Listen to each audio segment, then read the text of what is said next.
Good evening. It is December the 7th, Pearl Harbor Day, 2022, um, Wednesday evening.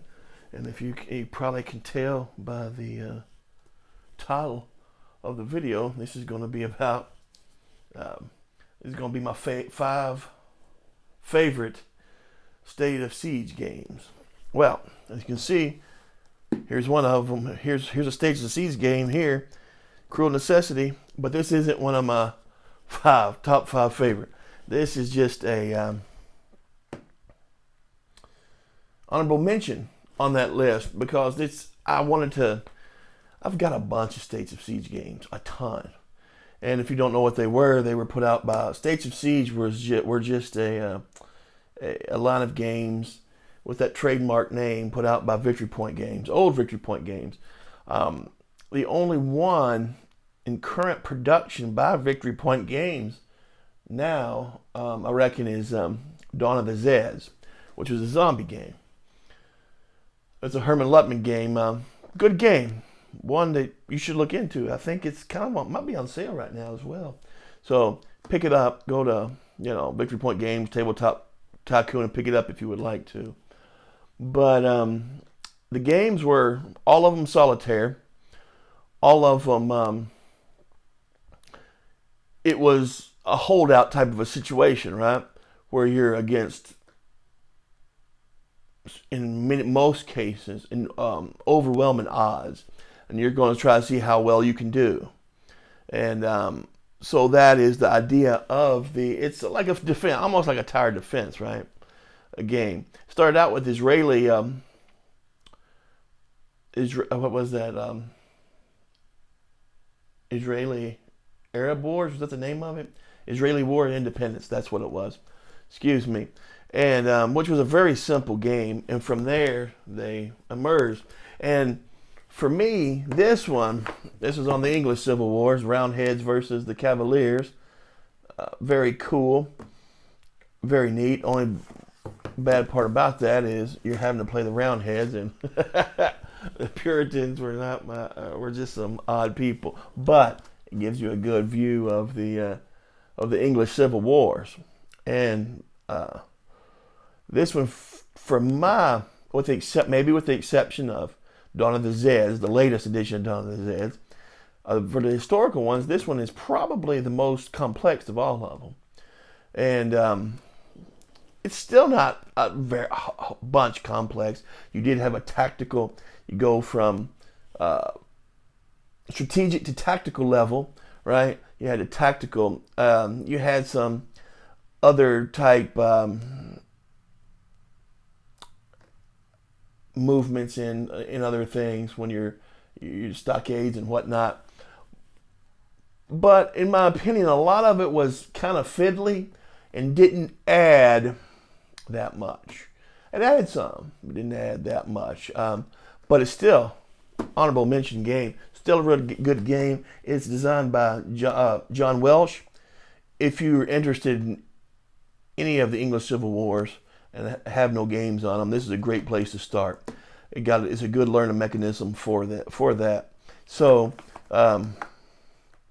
the games use cards, are driven with cards, right? You're flipping cards and doing what the card says, and that's what controls the AI. And so that's Cruel Necessity was an honorable mention. So now, my number five, my fifth favorite in the top five is this one, Mound Builders. That one is by Ben Madison and Wes Ernie. So who've designed a lot of other games, other States of Siege games as well, or States of Siege-like games even. And so this is a good game. This is on the Mound Builders in the North America, in what is today the United States. Which there was a Mississippian empire that was seated right around San Luis, Missouri, and just over across the Mississippi River in Illinois. And so that's Cahokia, and it was the seat of a great Mississippian native empire there. And from there, they controlled it. in one form or another, controlled most of the central, whatever today, the central United States and the southeastern United States. And this one is a neat one because it ran from, I don't know, about the year 1000 to around 1600. This one is a neat one because what you're doing, you're building an empire out. It's game's almost in two halves. You're building your empire out, and then you're holding out against the fighting and infighting and so on and coming on, and the oncoming and the oncoming advent of the Europeans, specifically the Spanish, De Soto, and some of those showing up. It could be others, right? But that's what you're dealing with, and if you can hold out or do better historically, that's what we're trying to do. But it is a good game, a real good game.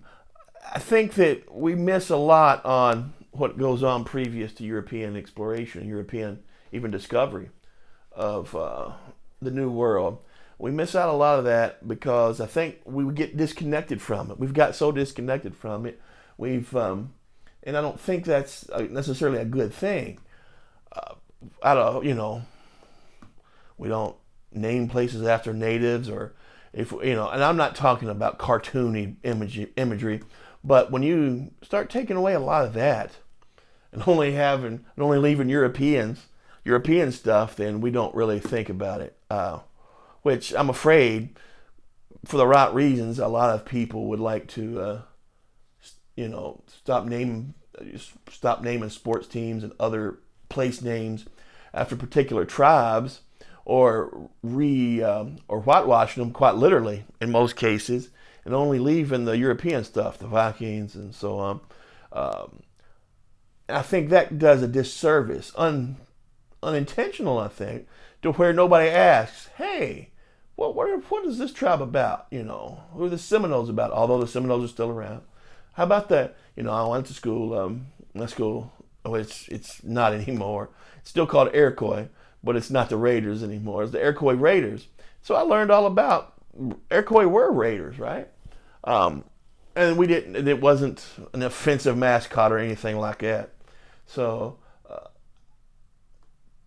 that's just a rant. But we can forget a lot about the history before. We can get into this idea that the only thing in North America were these hunter-gatherers as the Europeans showed up. That's not exactly true. There's all kinds of structures across the United States. I grew up near one, which was a city sometime in the Mississippian area.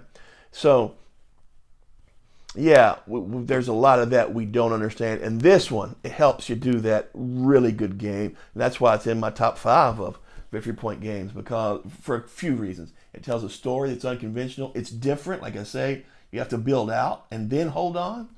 And, it's just good. It's that good. If you can, a lot of these games are going to be hard to find. But hopefully, some of them, I do believe all of them, the rights reverted to the designers. So hopefully some of these can get reprinted at some point. I wish, at least. It's a good game. My number 4, talking about empires in America, the French and Indian War. This was done by Joe Miranda. This is the deluxe edition, which is a bigger box if you can't see. Components are slightly better, I guess, but it's a bigger box. And yeah, it's on the French and Indian War, which is pretty much the extension of the 7 Years' War, is what we called it in Europe, right? This is World War Zero. It does a good job with the cards and the shuffling. Leaders play a big role in this. What leaders you have. You're playing the French in Canada, holding off the British. And it was, who was that? Was it Voltaire who said, what about hard to believe men in Europe will cut each other's throats for a few acres of ice in Canada? But that's exactly what it was. And it does a good job at simulating the orders, which by the time you start sending supplies from England or France or leaders from there or troops from there or whatever, the things is going to be changed exponentially by the time that stuff could get there. Such a long time in transit, and such a long time even sending messages back and forth. And it's almost like how it would be having a war on Mars or something, right, on another planet. It's just and it does such a good job. Played that. I really went by how much I played these games and how much I kind of enjoyed them. So I played this a ton. Most of these games you'll see I played a ton. This one I played a ton. It's getting dog eared. I take very good care of my games. When they start getting dog eared and stuff like that, they've been played a ton. Yeah, but it's Empires in America, my fourth favorite of them, for good reason. It's a really, really a fun game. Joe Miranda's got a couple games on my 5 favorite. Number 3, The Lost Cause by Hans von Stockhausen maybe. It's a good game. You're dealing with obviously the American Civil War. You're playing the South, holding out against the Yankees or the U.S., if you will. So it has a good way to deal with leaders. It's a good game all the way around. It never was boxed up into the deluxe edition, so it was only polybag. They were trying to make this game, make a second edition of this through somewhere else, and it's going to be called Damn Yankees. I'm not sure if that's still the idea or not, but that was what was laid out to me at one time. There was an expansion with this. I got it too. This one just goes through 1863 to the election, right? 1864, I guess, to the election of Lincoln. Lincoln trying to get reelected, and so that's how you're trying to get through and hold out until that election without losing. Obviously Virginia, Atlanta, New Orleans, you're going to lose New Orleans. It's just going to be a very fun game. A lot to it, but not fiddly. Not so much fiddly as it is you're just having to control. And again, they have a good deal with leaders, which you're going to have to in this game. Well done game. Wish there was a deluxe edition. I hope Damn Yankees does come out because it's that good of a game. Number 2. Zulus on the Ramparts. Obviously, the Battle of Rorke's Drift. You've taken every other game on this list is coming from a strategic level. This one's a tactical level game, and you're just pretty much trying to hold out there, And the cool thing about this, you've got cards. You've got cards that you go the historical route, or you got add-in cards where it'll go after the movie Zulu. If you remember the movie Zulu, it's based on that, so it adds in the cinematic stuff, which is very cool. Again, this one works with heroes. This is your cards. You're managing your hand so much as you're managing your heroes and certain cards. It's more of a chip pull system. And wow, a lot of fun. Hard to hold out. You're going to be putting out fires. You're going to be doing a lot. Hard to hold out, but you can win this. You're going to have leaders. You're going to do heroic things. You have to burn some of those guys, some of your heroes. Such a good game. So fun. Played it a ton. I could play it right now and have as much fun as when I did the first time I ever played it. And my number 1. Oh yes. Ottoman Sunset. I can't tell you how much I played this. This is perfect, in my opinion. It's the perfect States of Siege game, just because it has everything with it. It's just enough. It's a lot more than just the original Israeli War of Israeli Independence, right? It's even more than like Soviet Dawn, some of those games, and there's a lot in there, but it's not fiddly. There's enough in there to make it fun and random. Obviously, Ottoman Empire, you're holding out. You're holding out in World War I. Ottoman Sunset, obviously Ottoman Sunset, because they're not really going to be known as the Ottoman Empire after that, right? They're going to what year did they change the name? of Constantinople to Istanbul. Was that 1922? Maybe 22, 21, 23, somewhere around there. But yeah, it's not going to be the Ottoman Empire anymore. It's going to, be that little place we call Turkey from now on. And you've got all this in here. All this you're going to see in here. T.E. Lawrence of Arabia, Winston Churchill. That's going to be in one of his big decisions. One of your big decisions is going to be, what is that? Anyways, I can't really. But Enver Pasha, right? Going to have all that. Going to have all that done. The Young Turks. All that's in here. Difficult game. This is the most. I found this one to be the most difficult. There's a sister game of this too called Habsburg Eclipse. Another fun game with Habsburg Eclipse, where you're dealing with the Österreich, the Austrian Empire, right? The Eastern Empire, Austria, where you're playing Austria from World War One. You can play that with this. It can connect, and you can play it kind of two-player, but it's still, pretty much solitaire. Such a good game. I haven't played this in a long time because I've only beat it once, and I played this to death. I've really played it to death. If we want, let's look and see the cards and stuff. The cards are fading. I played it a ton, and chits here. These cards are almost like